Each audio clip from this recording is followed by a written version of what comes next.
Buah Tris. Bu Tristianingsih. Bu Tristianingsih nyunangne Pak Nanang ki. Alah, keliru. Nyunatno putrane. Oh, putrane sapa? Putrane Pak Nanang.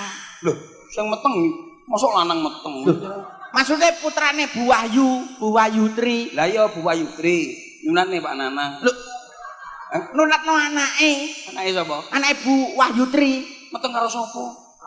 Yo, anake Bu Wahyu Tri karo Pak Nanang. Lho, berarti wong loro meteng kabeh. Maksudnya ngene lho. Bu Wahyu Tri hamil. Lah iya, nyapa? Terus metu putrane wi. Lu masa meteng dhewe? Karo Pak Nanang. Lah iya wong loro meteng kabeh.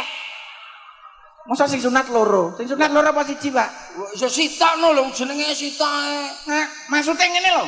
Iki Dek Adilar, iya ta, sing sunat. Lah, ngawur ae, ndek ngenane nanggap orkes liyane.